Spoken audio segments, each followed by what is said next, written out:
many of you, or is there any of you who have a copy of one of my books? Oh, this is really disappointing. You're going to have to do something about it.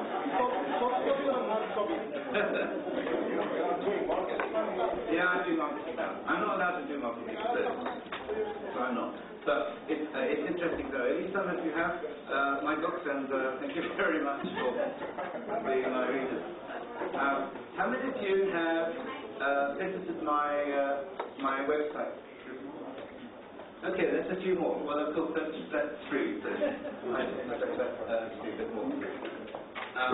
Now, how many of you are studying photography or communications or media in any way?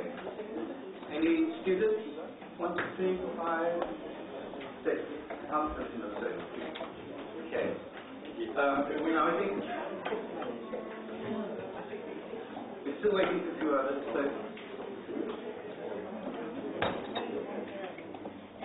Yeah.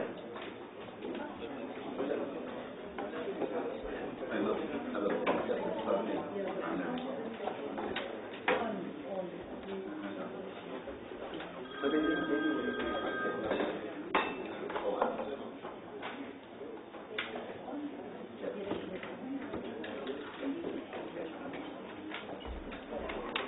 Okay, so we're now all settled pretty much.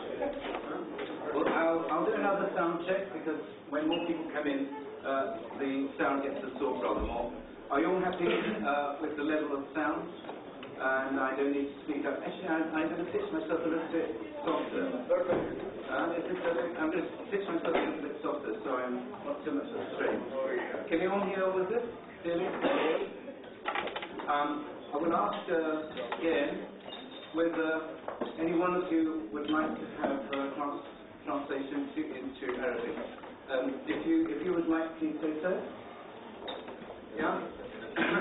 If at any time during my presentation you find you're losing track, please raise your hand and wonderful Ola or translation, then just raise your hands and you can help. Yeah, okay? I have a mic. Okay, yeah. Well, we've got a mic there. I need a mic. So please, I emphasize this because for me it's very important that you've made the trouble to be here, you've taken the effort to be here, that you do understand what I say. So please don't be shy about asking for translation, because if it's just a few of you, then maybe you can gather together and all will deliver simultaneous translation to your group. Okay, so your last chance to ask. All right. Good. So we're all here. So, all right. So here's our full start. Assalamu alaikum.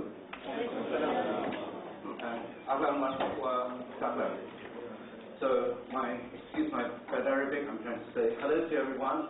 Welcome to this talk. I've been greatly honoured to serve with my distinguished judges and jurors, His Highness, on the judging of these fabulous awards. And I'm actually hugely greatly and hugely honoured by all of you coming here to this talk.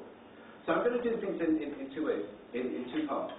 First, I will talk quite formally about the process of judging, and I want to give you a very simple scheme that provides my framework for the different levels of judgments which are made in photography. Then we'll take a little break because you students will know that all the research evidence shows that your attention cannot last longer than 18 minutes, and I don't want to push my luck. So we'll have a little break and have a little bit more coffee and carbohydrates, and then we'll start on looking at my pictures, and then you can then make judgments about my work and pictures. So let's get going. slightly formal talk, because I want to read from a script. Judging pictures and time travel, I'm calling it. HIPA has asked me to talk about the whole process of judging pictures, and I thought very hard about it, because my first thought is, it's actually a really complex, complicated area. Now, if we didn't make judgments, we would be drowned in a grey mush of images. So we need filters to separate out the unwanted from the wanted. Now, a typical picture editor will view more than 3,000 images every single working day. Don't think that we went through images at that kind of rate.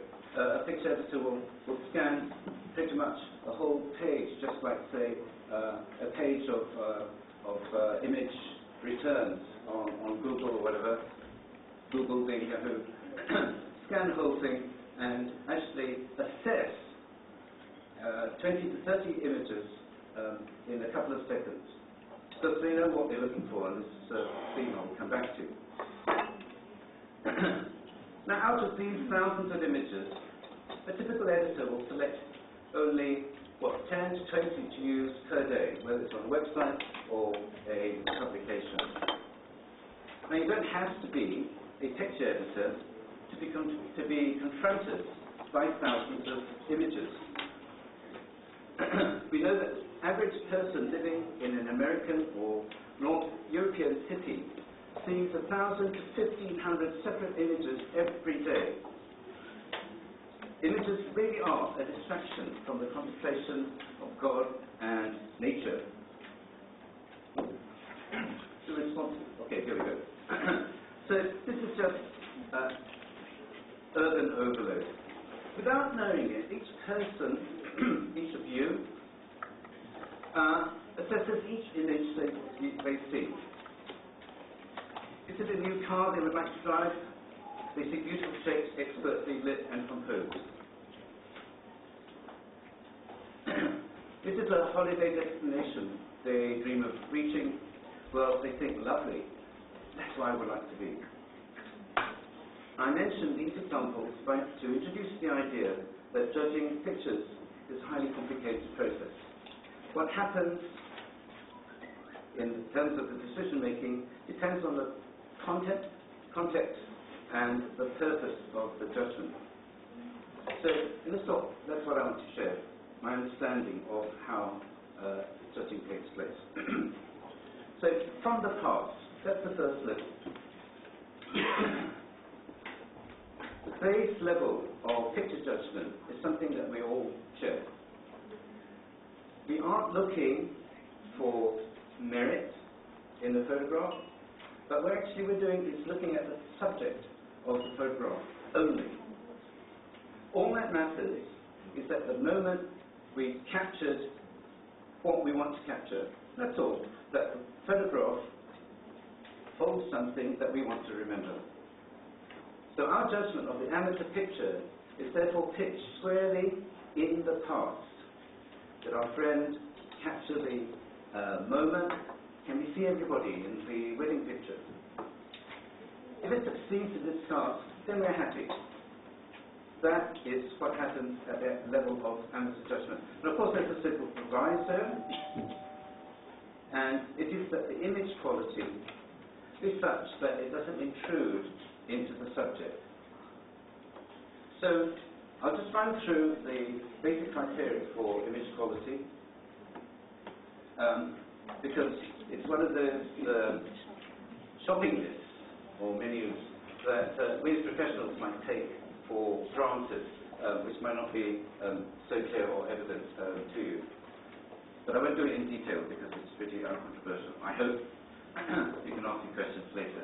Okay, so we want good sharpness, all right? We want detail. Part of the reasons for because this is a high priority, is one of the reasons why there's this chase and this pursuit of having more and more megapixels, which I have a big problem with. We want rich and appropriate tonal quality.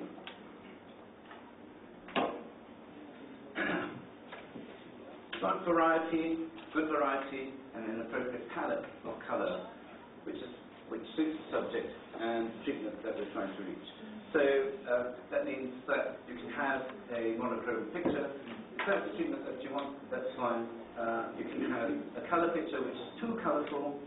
If that's the treatment that you want, then it could be fine. Or if it's too colourful, it may get in the way of what you're trying to show. So it's a bit more subtle. The depth of field should be appropriate for the subject and treatment. It's all quite elementary. But depth of field is something which, interestingly, was very easy to control in the days when we used film, which was relatively large. As soon as you start using digital cameras with tiny little sensors, or cell phones with even smaller sensors, depth of field control actually becomes really quite problematic. Correct white balance. When I started in digital photography, nobody really knew what they were doing. And if you want evidence of that, if you look at the early versions of Photoshop, you see that it just swayed from one end to the other. They had no clear scheme for sorting out the color space that we should work to. Even at that time, Adobe didn't understand fully the difference between the working color space, output color space, and input color space. But now that's very, very much under control, and you are if you're only just starting in photography, you are the lucky recipients of that kind of experience. Generally, you don't want artifacts interfering with the image. Resolution and file size should be appropriate to the output size. These days, that's actually not at all a problem, I think. How many of you, can I ask, how many of you have a digital camera with 12 megapixels and up? See, nearly everyone. I say everyone. That's ridiculous. Let me tell you about my most popular book I shot on a Canon 20D, which, you remember how many pixels that had? 6. Yeah. Okay, and that book has sold half a million copies, and nobody's ever complained about the image quality of that. So please don't get hung up. While I'm here, I might sort of beat this particular drum. Do not get hung up at how many megapixels you have access to. You don't need them all. Image noise should be below perceptible level, and I put it this way because if you read camera magazines and reviews on the internet, you'll see that many of them obsess about picture noise, and the reason they find it is because they go digging deep to look at it, to look for it.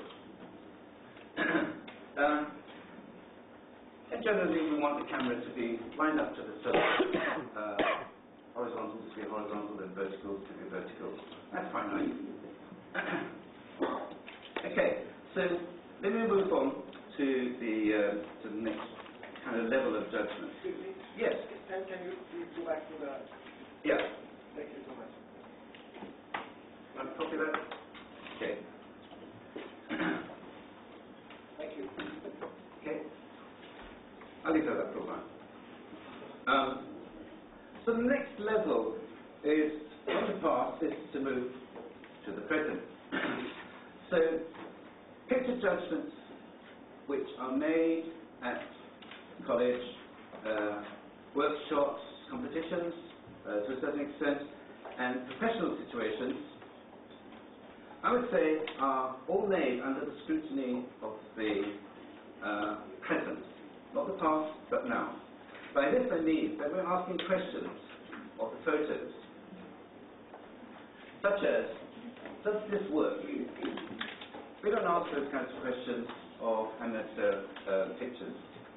We ask, what is the photographer trying to say, particularly in the college and workshop environment? These are questions which relate to that relate what is visible in the image to any underlying layers of content, meaning, and purpose, which come from the past. Now, notice that we take for granted the qualities of the image which the amateur judgment may concentrate on. The image has all the technical qualities necessary. It shows the subject clearly, artistically, and technically a well-received image. That's what matters. So we take that for granted, and that's very important. That's part of our foundation. So we're actually asking for more. So in specific genres of work, we may ask things like, well, does it comply with the rules? Does it meet the brief? Does it do what it says it's trying to do? And particularly in the college context, does it demonstrate critical and analytical understanding? And that's really very important for me and for those of you who want to study photography. One of the key points that I touch on a lot, and I'll mention here, is that how many keen photographers do you think there are on this planet at the moment? Any guesses? 6 million, Kate? Any others? Any other guesses? Go on. You can just come up with some figure, and I bet you it's not working enough. In thousands. That's how thousands. And every house. I mean, globally. I'm talking about keen photographers. Okay, I'll define keen photographers. All right. So I did an academically very bad thing. I asked a very bad question. So the good question is, if you define a keen photographer as someone who has renewed and upgraded their cameras multiple times, 3 or 4 times, who is using an enthusiast grade either SLR, single lens reflex camera, or enthusiast grade smaller camera like I don't know, like the Fuji X1, that kind of camera, Sigma SD1. So how many of those do you think are on the planet? Still, coming list.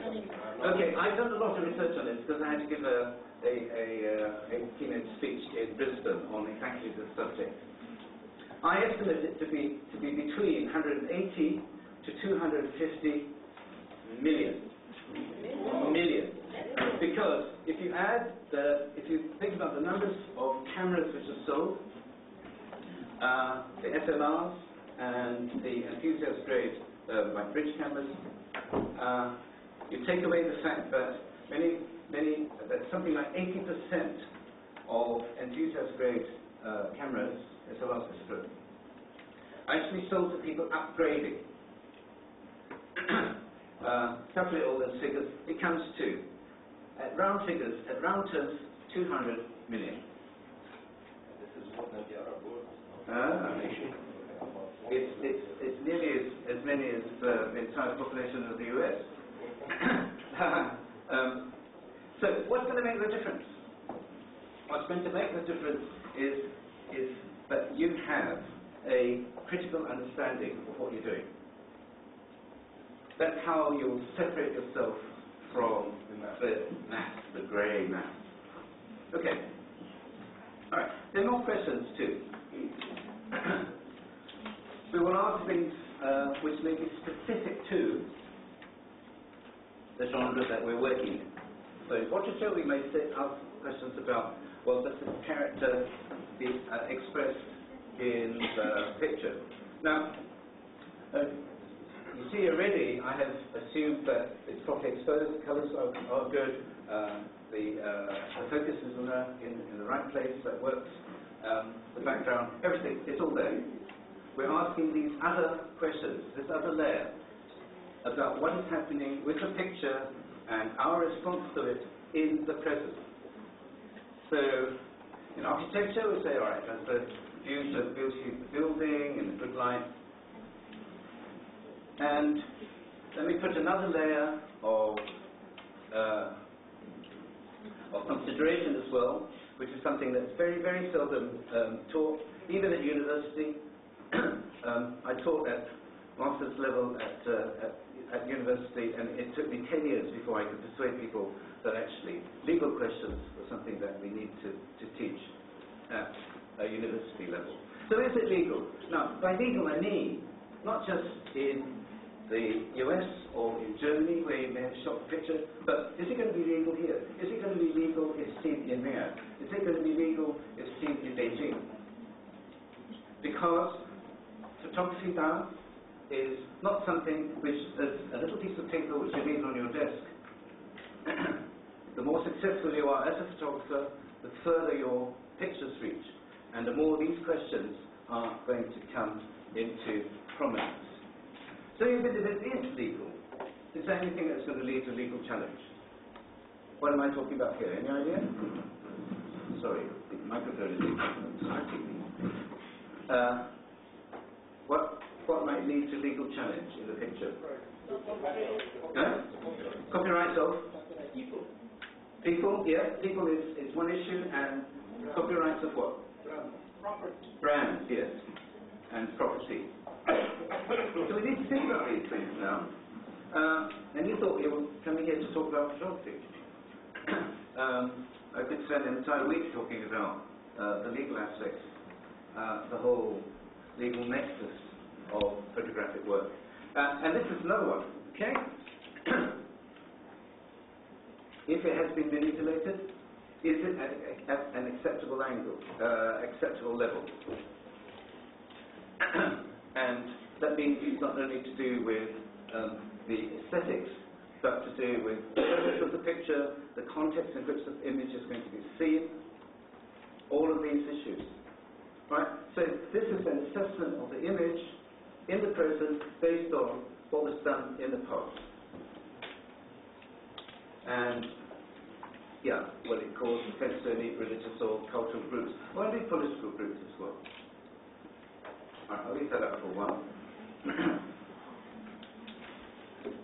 So, there we are, I'm using my paper now. So in the training or educational context, we do pursue lots of actually highly complex agenda. And what we're trying to do is we're trying to work out what the image is doing. So we're trying, you see, as amateurs, I think you simply look at an image in a separate kind of space. But as soon as it starts to move into a different field, actually comes out into the open, and it's stuff that you have to touch and actually get your hands dirty with. And the other thing I want to give you a parallel as well, which we easily forget now that photography and cameras take care of so much of the technicality. If you're an actor or musician, you're expected to make a performance that's word perfect, note perfect. Right? And they get there, how do they do that? By practicing. Now, I don't know about you photographers, but I've seen many professional photographers work on the basis that actually they can say, to be or not to be, that is the question. and then they'll try again, and then they'll say, all right, to be or not to be, that's the question. Well, there's nobody in the mind. No, that's not that. That's how many photographers work.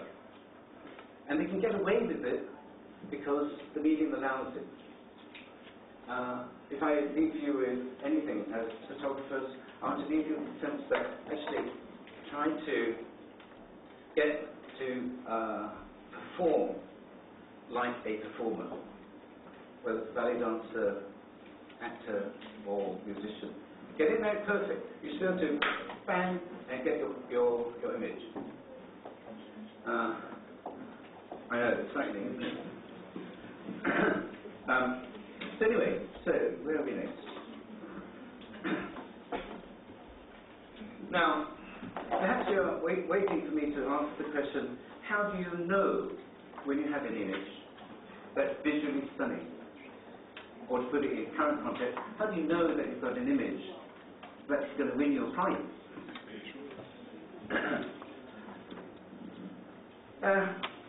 Well, we use all sorts of words like extraordinary, exciting, thrilling, beautiful. What do you say in Tamil?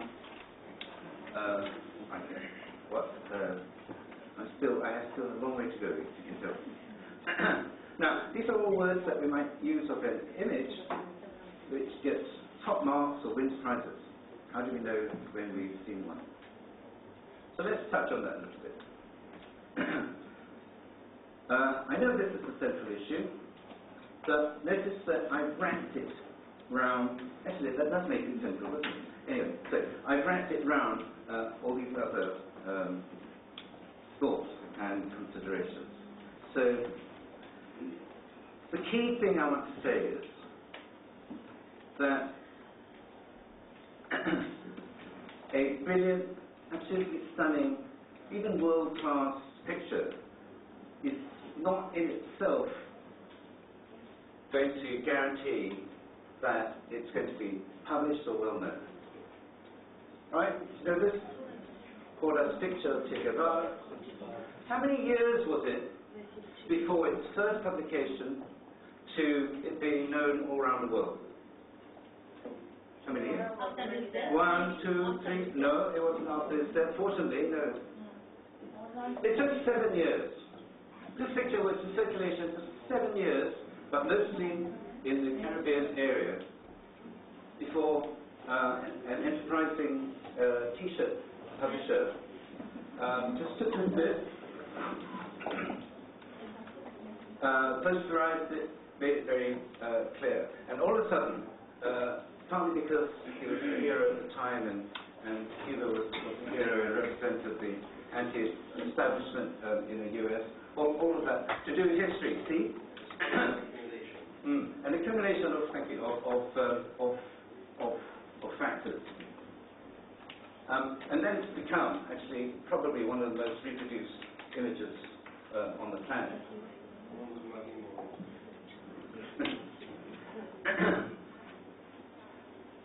So, let's start with one of my heroes and one of the clearest thinkers in photography. We don't know his name. Has everyone heard of Yuntaha? Anyone hasn't? No, that's not an easy question at all. Anyway, I won't embarrass you. Look him up. He's the master for me. I hate him, actually, because it's virtually the first roll of images that he took on a camera was in Vienna Central Station at the end of the war.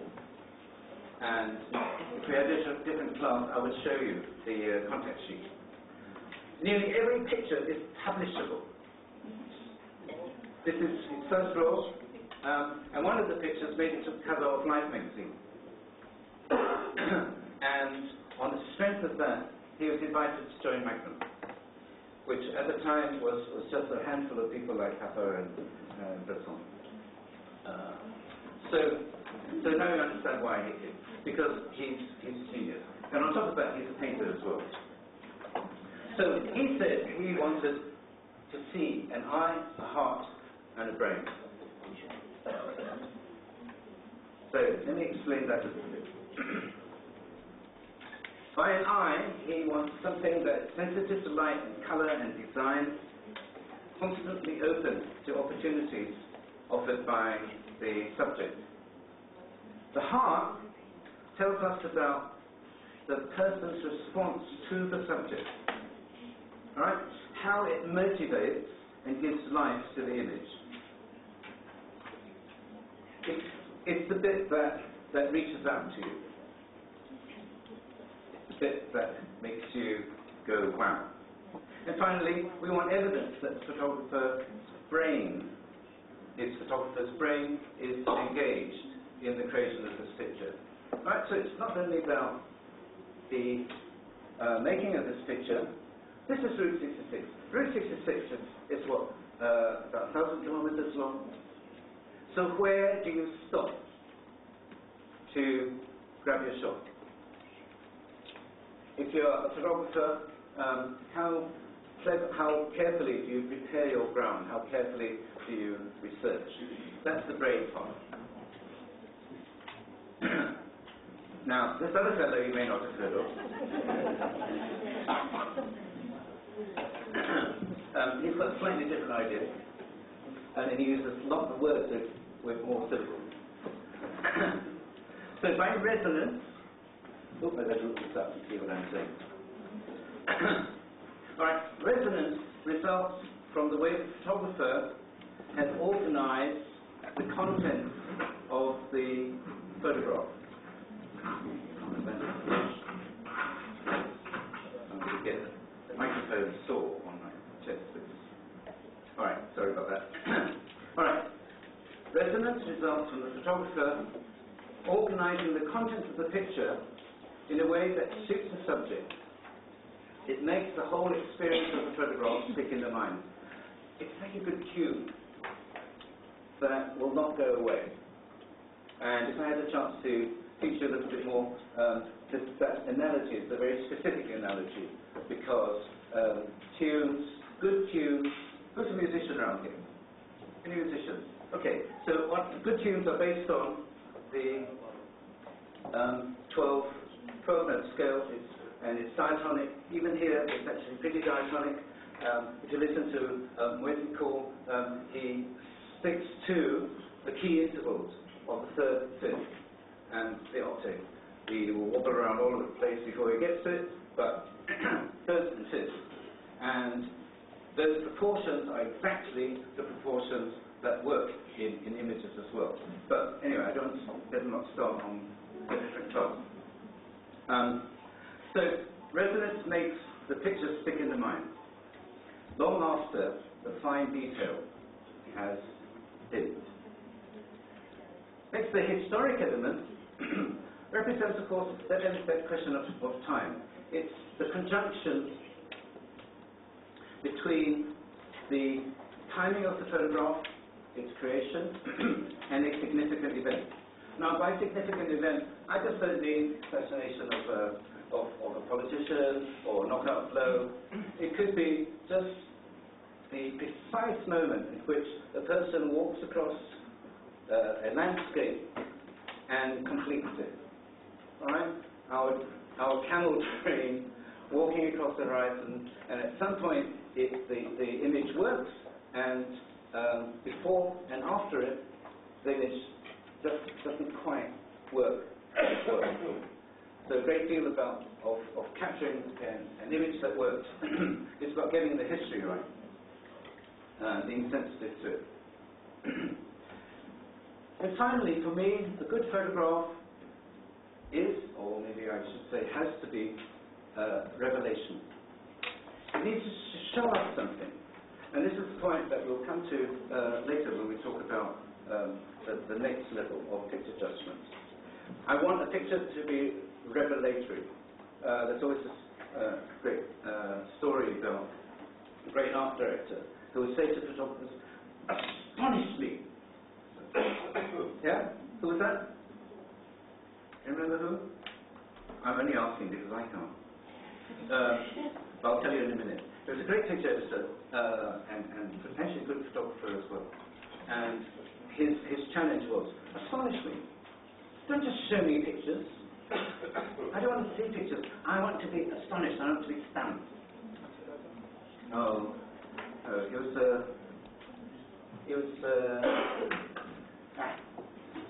tell you in a minute. Great art director. Harper's Bazaar. Anyone remember? All right. So, resonance, history, and revelation. Its content lifts it out of the ordinary to an elevated or removed reality. It touches hearts and teaches us about representation in an engaging, fresh, and unfamiliar sight. Okay, so to the future. Now, the process of judging photographs, and I know that this is one of the things that main topic that he has asked me to cover, so I think your ears might wake up. And we're now past the 18-minute mark, so now is the time really to wake up.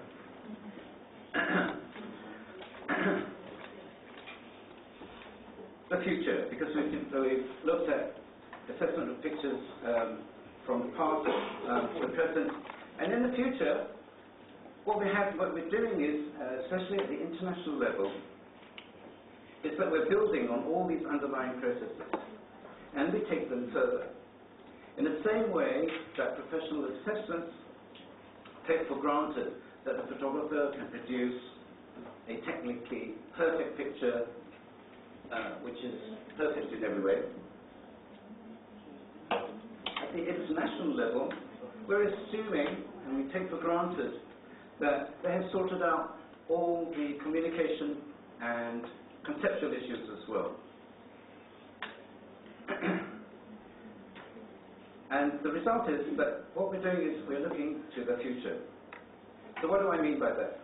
Now, depending on the competition and its aims, the judges will be expected to look sometimes quite far into the future. For others, it's not so demanding. So let's consider awards for particular work, awards or grants. And this is often for artworks, for documentary and photojournalism. That's where it's probably clearest. And when I mention that, you could probably start to work out where I'm going with this. What we do is we look at a body of work, because what we want to do is to be able to assess how well. Oh, I should have left that up there. Anyway, that's mine from Register. And it was to be an example of how the Register square in Samarkand is usually shot straight on in the summer and with no other activity apart from tourists walking up and down. And what we're trying to do here with this shot is I'm trying to find a moment, reveal it, and to show Samarkand, the Register, in a different way. Sorry about that. So what we're interested in is which entrant to an awards, for an awards, is going to take it further. Are they going to be able to overcome the difficulties that they're sure to encounter? As assessors, the judges must balance risks against success. So the most ambitious projects, and I'm thinking of a specific instance, a photographer wants to photograph the women in the Hindu Kush. Now, that could be really exciting. It hasn't been done before. It's very, very hard, but it comes with huge administrative problems, physical problems, and even physical danger. But you have another project which wants to photograph Olympic athletes in their training grounds. Now, they may be able to do it in a very interesting way, but you can see that one is almost guaranteed to deliver an exhibition, and the other, there's a chance that your photographer may even be lost in the depths of the Hindu Kush. So, projects with modest ambitions may not be so exciting, but they're safe. And as an assessor, these juries will have to think about and balance those issues. So, because your responsibility is to ensure that the money is well spent. So now you understand, you see how judging pictures, judging projects, is not something that happens in isolation. Any more than any photographic projects or photographic works or photography itself.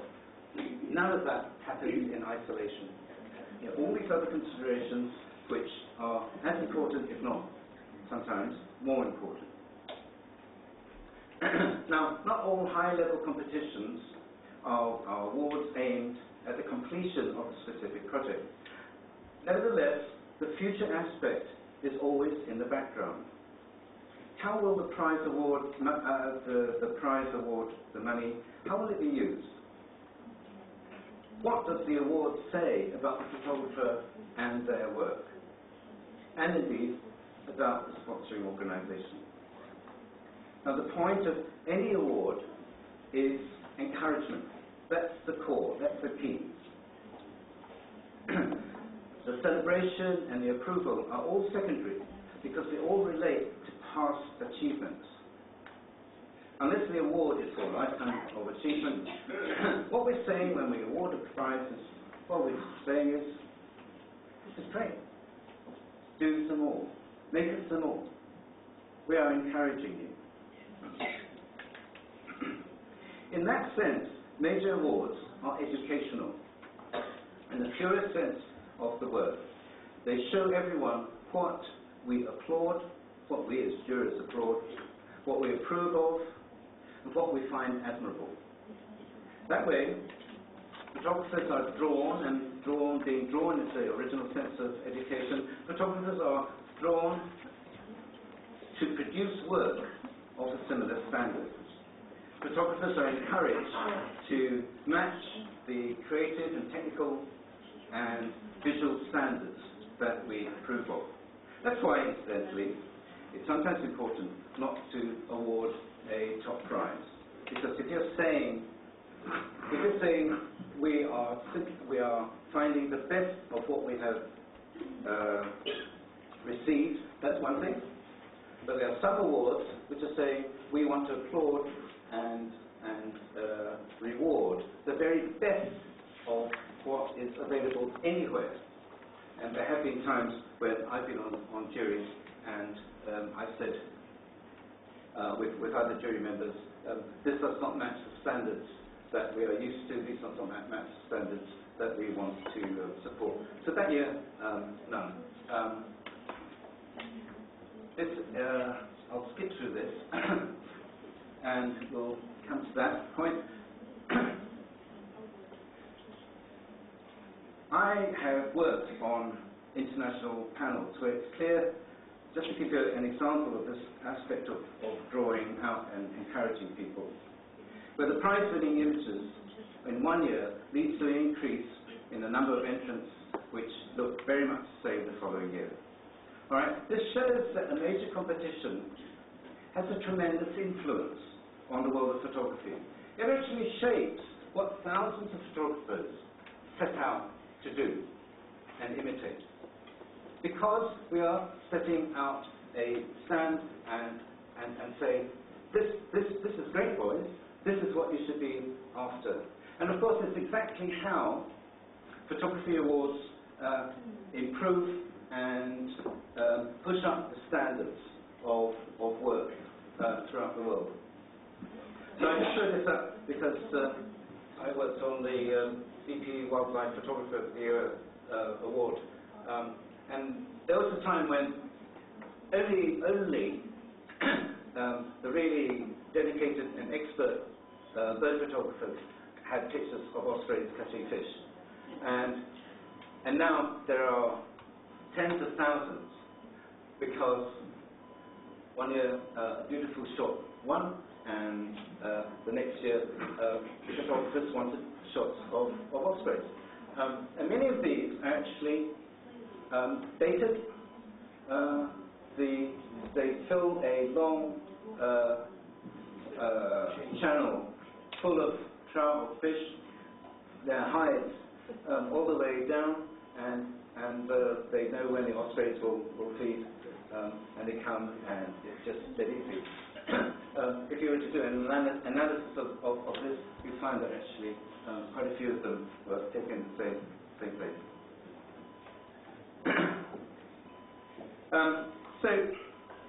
And the larger the objectivity and subjectivity are at the polar ends of a continuum. Let me explain. At one end, the objective end, this is where we conduct control tests, we test hypotheses, we test it against known theories which are supported. That's the objective end. And at the other end, it's of course where we simply say the first thing that comes to our mind. I won't say anything sexist here, but I'm totally sensitive. So we simply respond instinctively, emotionally. Most of life, and I won't say anything sexist, most of life operates somewhere in the middle. A little bit of objectivity, a little bit of subjectivity.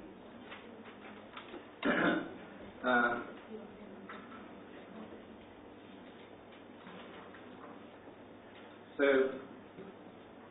don't know when I should flick that over, sorry.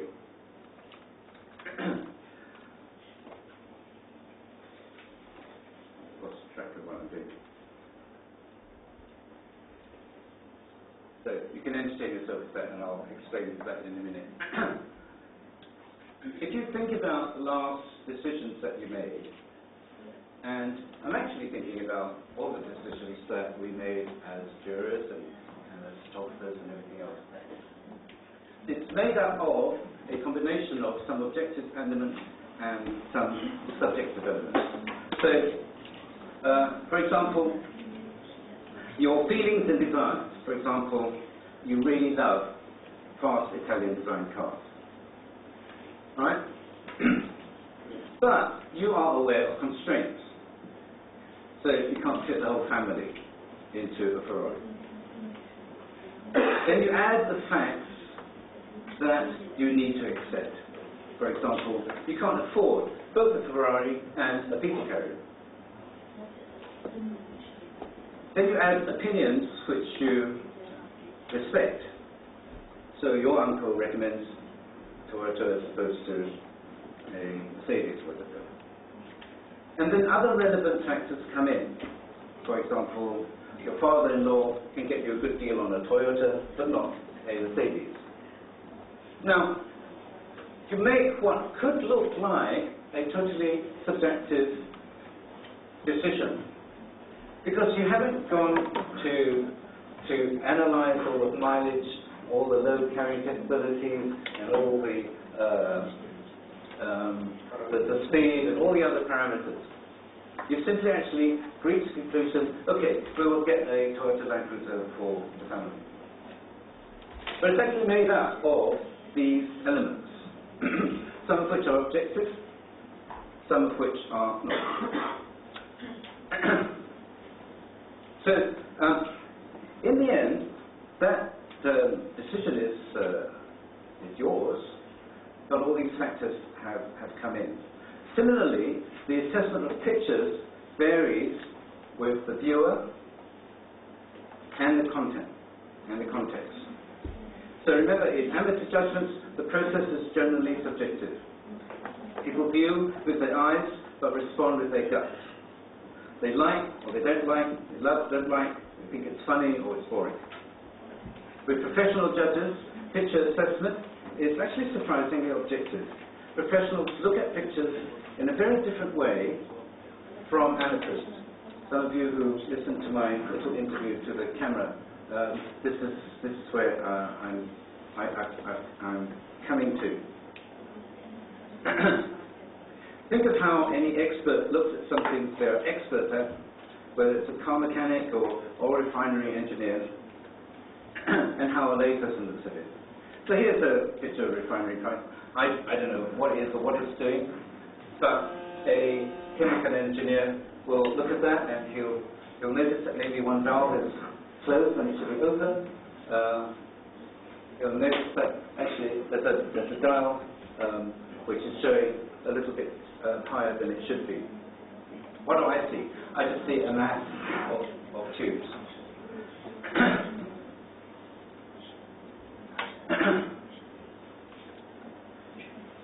You look at that and you see, well, what's this? Pretty girl holding a little Samsung camera on big bed. What else is happening? Is there? Picture editor, what would a picture editor see? Huh? Yeah, that's one of the first objections, isn't it? That you've got Big Ben growing out of her head. A bit of a strong tilt. The light's poor, but actually there's a real fundamental problem here with this picture. Yeah, there's a tilt. I beg your pardon. I took that picture. Yeah. But there's actually a fundamental problem with this picture. Anyone from London here? It's talking about power. About power? Yes. I like that. But yeah. No, but it's a big. What did somebody say about Big Ben? It's Big Ben. I know you've got Big Ben here, but it doesn't have a clock. Huh? No, actually, this picture, as any Londoner will tell you, and you better not be any Londoners here. It's been flipped. That's right. Yeah? And if you try to analyse, say, where the buses are and the roads and everything's actually where they should be. But that's only because of the way the lanes have fallen. Now, this is something that you need to pick up immediately as a picture editor. Right, here's a real life example. It's a little job I did for Sony, and at the shoot, the art director said it's perfect, but it's not perfect. What are the little things which are wrong with it? Just shout out. The what? Yeah? That you mean? Yes. No, the yellow paper. Here. Oh, there.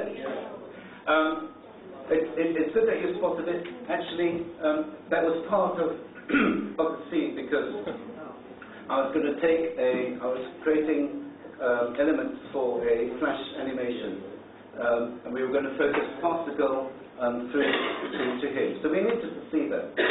But it's very nicely blurred, wouldn't you think? No, all right. No, what? Sorry? Good job. I think the pink color with the red, the contrast between the pink and the red. Yeah, okay. What I saw was this are two elements. One is, for the art director, it was perfect, even though it's actually not a terribly good shot. And it's perfect because it did its job perfectly. Right? It gave him the space to put in flash bars and dials and a bit of text and all that kind of stuff. I wouldn't have put her in the centre, but he wanted her in the centre.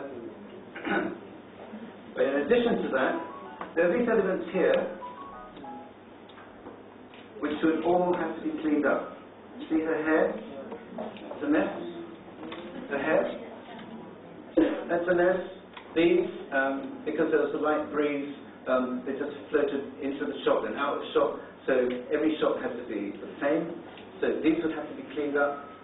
There's actually a bit of dust there, and this is a little bit too sharp.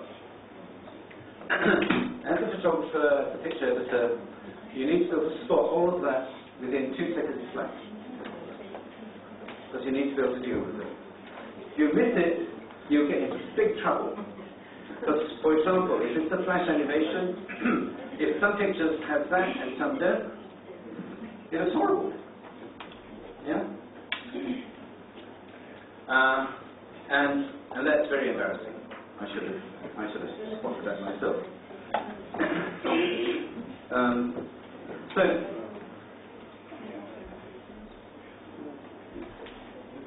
So my point is about how you need, as a judge, as a professional, to be able to pull out of a picture many more clues than the typical person. It's how, when I was a picture editor on Fleet Street, I had to stop reviewing portfolios with photographers, because they'd be terribly upset by the fact that I'd open the page and I would turn pretty much as fast as I could turn. Why was that? Because I could see everything I needed to see in 1 second. You have a good processor. I have a fast processor. But it's not so much it's fast. It's about, if you want a simple term for it, it's about pattern recognition. Okay. If you're a diamond merchant, you can see a little gem and you can assess it. You can assess all the points, you can the color, the size, the regularity, the imperfection, and you just do it just like that. Just like that. As photographers, as international jurors, some of my distinguished colleagues have looked at millions of pictures and assessed them. They know what they're looking for. So let me finish just with that aspect, this part of the talk. Because I need to say that professional judges bring a lot of experience and history with them.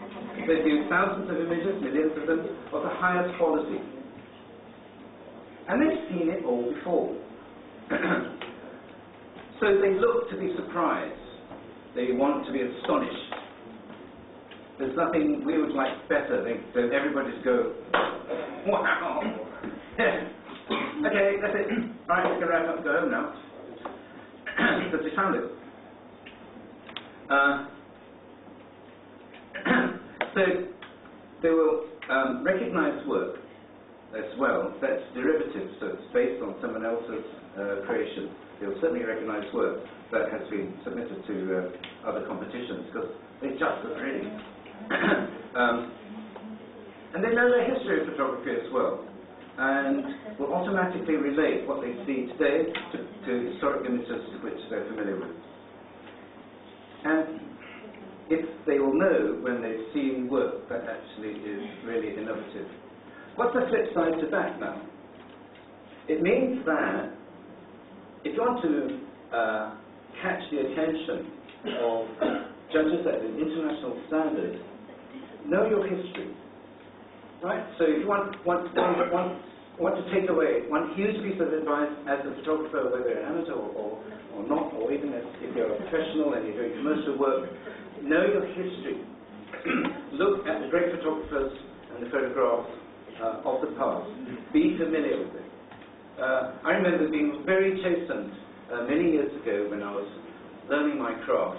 And I was taking pictures of clouds and swirls and bits of grass and thinking, oh wow, this is great.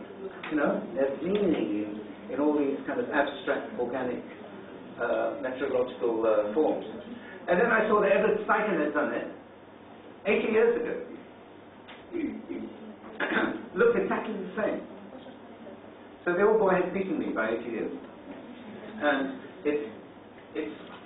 then I knew that actually I had to do better than that. Right? I had to move on. And so in that sense, it was both chastening and inspirational. So we look to be surprised. We will recognize derivative work. And to that extent, these assessments are actually very objective. Right? It's easy to dismiss the assessments of pictures as being as subjective. But what I'm doing now is giving you a structure to understand where objectivity starts and where subjectivity ends. It's the scheme of whether you are looking at what has happened in the past, whether you're assessing the way the photograph works in the present. A900. I love it to bits, my Sony A900. I love it to